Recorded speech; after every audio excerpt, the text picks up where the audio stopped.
Location Automobile. Pour toutes vos locations de voitures et utilitaires en Guadeloupe, faites appel à RL Location Automobile. Avec RL Location Automobile, réservez en toute tranquillité, 7 jours sur 7, 24 heures sur 24. RL Location vous propose une large gamme de voitures et d'utilitaires au meilleur prix sur le site internet www.rl-location.com. RL Location, c'est aussi l'assistance et la livraison. Pour tout renseignement, contactez-nous au 05 90 106 687. RL Location Automobile, la location en toute simplicité.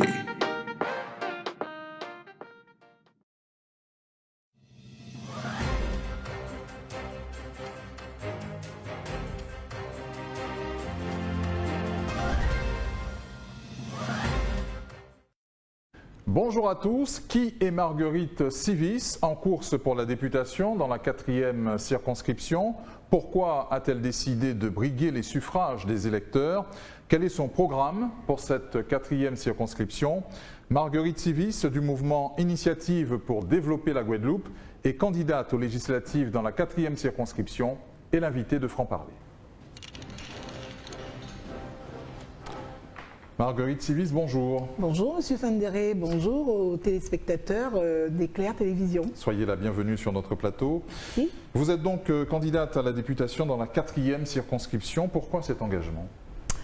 Alors, il est vrai Monsieur Fandéré, chers téléspectateurs, qu'on ne se lève pas un matin et qu'on se dise on va aller s'attaquer à ce qui peut s'apparenter à l'Everest. Donc effectivement, j'ai un parcours qui est une expérience courte mais intense dans la vie politique locale. Je commence en 2020 en menant la campagne de Claude Edmond à Gourbert, et ce qui m'a permis de devenir 2e maire adjoint dans cette collectivité.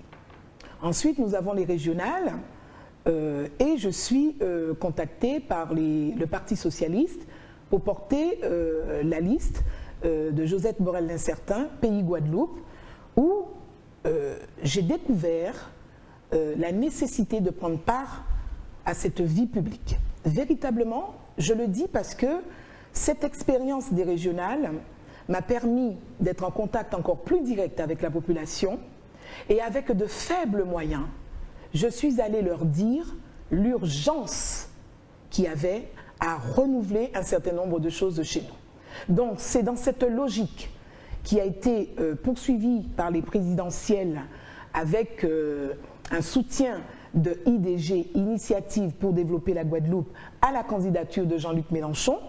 Et nous étions dans la dynamique de l'Union populaire avec Michel Tola, qui est le président d'ID Guadeloupe, et nous avons défendu le programme de l'action de l'avenir en commun de Jean-Luc Mélenchon. Donc tout naturellement, je m'inscris dans la bataille des législatives parce que j'estime avoir quelque chose à dire et qui prend sa naissance dans mes constatations, mes observations sur ce parcours politique que j'ai.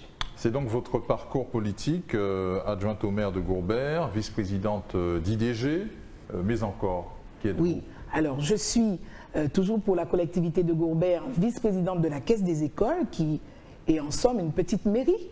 Donc nous avons des lois qui s'imposent à la restauration scolaire, donc ça augmente encore ma motivation à être dans ce combat. Mais j'ai envie de dire, plus personnellement, c'est une urgence sociale qui m'invite à être parmi ces candidats dont on dit sont légitimes. J'estime que je suis aussi légitime. Quand nous avons créé Initiative pour développer la Guadeloupe, notre philosophie, c'est de dire qu'on a envie de rompre avec ce que la population guadeloupéenne connaît déjà. Alors il ne s'agit pas d'une élection ni municipale ni régionale. Je brigue un mandat national. Mais pourquoi je pars de là? Parce que le constat, et d'ailleurs beaucoup de candidats sans doute sont sur le même constat, il y a une déception énorme de la population et un espoir aussi immense. C'est-à-dire qu'il faut que nous renouvelions notre manière de fonctionner avec l'autorité supérieure qui est la France hexagonale dans sa gouvernance centralisée. Et comment le faire? Parce que ce n'est pas simple, comme je vous disais. Moi, je suis de la société civile, je n'ai pas la prétention d'avoir le parcours expérimenté de ce qu'on me présente comme les costauds de la politique locale, mais ce qui me détermine, c'est l'urgence de ma population, de sa situation. Et donc, avec Michel Tola et mes autres camarades, nous avons décidé dans la charte d'Idée Guadeloupe que nous irions aux élections dans la 2e et la 4e circonscription. Alors je vous disais, Monsieur Fandéré, une motivation personnelle intense par rapport à cette urgence sociale. Mon camarade suppléant, qui est Monsieur Francis Thénard, il est un suspendu, ce qu'on appelle communément depuis 2 ans les suspendus suite à cette crise sanitaire et cette loi qu'on peut considérer comme dure, verticale, terrible pour une partie de nos compatriotes, d'ailleurs à qui j'apporte encore mon soutien. Depuis juillet dernier, je suis aux côtés de ces camarades, ces femmes, ces hommes, ces enfants qui par ricochet subissent la violence d'une loi qui ne semble pas être adaptée à la configuration, à l'urgence sociale, à ce que peuvent ressentir mes camarades guadeloupéens. Voilà. De quelles valeurs êtes-vous porteuse politiquement parlant? Alors moi, c'est des valeurs de solidarité. Et vous verrez dans ma profession de foi, je dis que mon patronyme Civis, j'ai l'impression qu'il me porte. Civis, l'homme de la cité. Ma mère a toujours été au service. J'ai commencé, je suis l'enfant de Gourbert, l'enfant de Guadeloupe, pétri par la vie associative. Je suis un enfant des grands frères de Bijengwa, de Hodja. Je suis profondément ancré dans la culture guadeloupéenne. En tout cas, je la défends. Et ces élections législatives, puisque nous parlons quand même d'un mandat national que je brigue, sans prétention aucune, j'ai le sentiment qu'on a quelque chose à dire en tant que ressortissant des régions ultra-périphériques.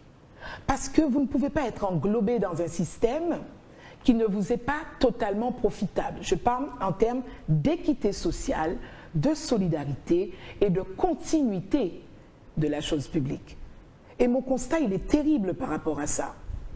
C'est qu'après 30 ans de vie hexagonale, j'arrive chez moi en Guadeloupe et les camarades viennent me chercher pour mener le combat de l'eau, notamment. Je suis la présidente d'une association qui s'appelle Décider, Défense des citoyens et Développement ensemble. Parce que j'estime qu'il faut faire le constat, il faut se battre, il faut dire aux gens, vous ne faites pas bien, mais il faut aussi être force de proposition. Donc, d'où le nom Décider, Développement ensemble. La problématique de l'eau, donc, me prend de l'énergie depuis au moins 6 ans. J'ai commencé avec d'autres camarades sur Gourbert, mais j'ai la prétention de dire qu'aujourd'hui, nous avons des adhérents dans tout le sud Basse-Terre, parce que le problème, il est général de toute façon en Guadeloupe. Ce combat de l'eau m'oblige à être là aujourd'hui. Parce que, avant même les élections présidentielles, Mathilde Panot, qui se trouve être députée de la France Insoumise, est venue à la rencontre des représentants des usagers de l'eau, dans le cadre de la mission parlementaire, d'ailleurs, à laquelle M. Servat a largement pris parti avec courage, parce que vous voyez, quand il s'agit de l'intérêt des Guadeloupéens, il ne s'agit pas d'être divisé, mais bien de faire ensemble. Et donc, tout naturellement, j'ai envie de continuer ce travail. Alors, sans doute, m'auriez-vous posé la question de savoir si toutefois nous étions élus, en tout cas, on va se donner les moyens de l'être, avec qui on va travailler à l'Assemblée. Alors, j'ai envie de vous dire, comme en préambule, j'ai soutenu le programme L'Avenir en commun. Tout naturellement, comme ce sont ces idées-là que je défends et que je trouve que ça apporte un équilibre démocratique, j'aurais tendance à dire que je rejoindrai le groupe des Insoumis de l'Union populaire de Jean-Luc Mélenchon. Cependant, mon intérêt principal, IDG, c'est la Guadeloupe. Donc s'il y a la formation d'un groupe ultramarin, bien entendu, je rejoindrai mes camarades. Et dans la 4e, l'union des gauches n'était pas possible, visiblement. Écoutez, elle n'a pas été possible avant les présidentielles. Et donc, bon, par miracle, nous voyons NUPES. Alors, ça peut être considéré comme la volonté des hommes de mettre les égos de côté, et cette volonté, la prise en compte de l'urgence sociale pour faire ensemble. Mais je le regrette parce que, effectivement, Jean-Luc Mélenchon aurait pu être au 2e tour et les choses s'articulaient un petit peu différemment. Mais vous savez, c'est dans la difficulté qu'on se révèle, et donc pourquoi pas. La bataille s'annonce en tout cas très disputée dans cette 4e circonscription au regard des forces en présence. Vous misez sur la clairvoyance et le sens critique de l'électorat? Ah, tout à fait. Et je mise d'autant plus sur cette prise de conscience. La crise Covid n'a pas fait simplement dire aux Guadeloupéens qu'il y a une injustice, parce que ça fait un moment quand même qu'ils subissent les inégalités, mais il y a une prise de conscience dans comment sommes-nous considérés. Et dans le comment sommes-nous considérés, nous avons la responsabilité de ceux qui nous représentent, qui viennent nous solliciter à chaque mandat, municipal, régional, etc. Comment nous sommes représentés. Et donc l'enjeu de ces élections législatives, c'est de dire enfin, nous ne voulons pas de gens qui aillent pour de la figuration finalement. Nous voulons qu'on nous explique le sens de ce mandat, qu'on nous explique, qu'on fasse un bilan d'étape. Il n'y a pas d'obligation de résultat, M. Fandéré, mais nous avons une obligation de moyens. Et c'est ça que moi, Marguerite Sivis, veux impulser dans ces élections. Les camarades contradicteurs, adversaires qui sont dans ce combat, certainement sont animés de beaucoup d'intentions que nous partageons. Aujourd'hui, la population demande quels sont les résultats de votre engagement, de ces mandats. Vous serez d'accord avec moi pour dire qu'ils sont plutôt déçus. Alors je n'ai pas la prétention de révolutionner, mais comme je vous l'expliquais, l'idée c'est de dire, moi j'y vais, est-ce que j'aurai une écoute? Qui est en mesure de m'accorder suffisamment de crédit pour m'écouter sur les problématiques de mon pays et pour m'accompagner dans le cadre de ces textes nationaux pour mettre en pratique chez moi? Parce qu'il y a une urgence sociale chez moi. Et donc je compte sur la clairvoyance et la prise de conscience de cette population, qu'elle se pérennise et qu'elle demande des comptes. La Guadeloupe doit être représentée autrement à l'Assemblée nationale et plus largement au Parlement français? Écoutez, si on dit autrement, ça veut dire qu'on remet en cause l'action de tous nos parlementaires. Il ne s'agit pas d'une question de personne. Je suis sûre que les élus sortants ont été de très grande volonté. Il ne faut pas oublier, et je vais insister là-dessus, c'est un mandat national. C'est un mandat national, ça veut dire que vous n'arrivez pas avec votre valise remplie de projets de loi, remplie de bonnes intentions, et vous allez dire, Monsieur le Président de la République... C'est ce que certains candidats font croire. C'est ce qu'ils font croire, et c'est pour ça que j'appelle à la bienveillance de cette population, à qui j'ai expliqué hier soir, puisqu'il y avait une réunion à la maison d'information sur la candidature. Ne vous laissez pas avoir par ça. Il ne s'agit pas de ça. Et d'ailleurs, si nous avions ce pouvoir, les choses, la Guadeloupe ne connaîtrait pas ce mal développement qu'on connaît. On nous assimile, et avec raison, à un pays sous-développé. Pourquoi? La puissance publique semble en panne chez nous. Et nous avons des représentants. On peut naturellement se poser la question, non pas sur les personnes. Je ne suis pas sur une histoire de personnes. Les compétences même ne suffisent pas. Je vous ai parlé d'écoute.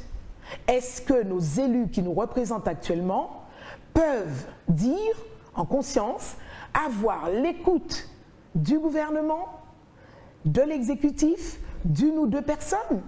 Nous avons un renouvellement, certes temporaire, du gouvernement de M. Macron.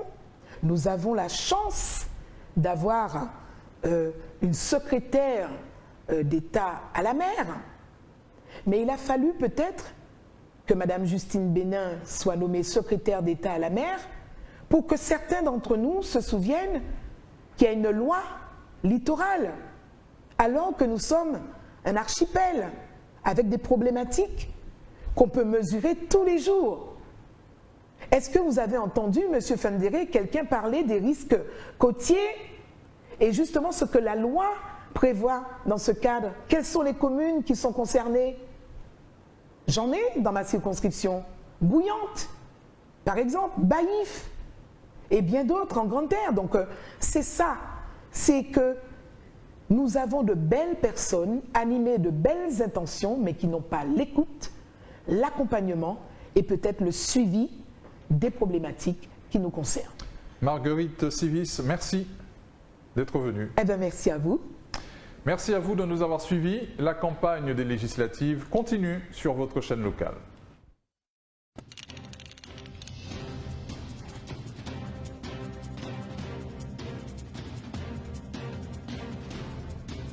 Outremernews.fr, le site de l'actualité Outre-mer, 24 heures sur 24 et 7 jours sur 7. Retrouvez la chaîne Outremer News sur YouTube.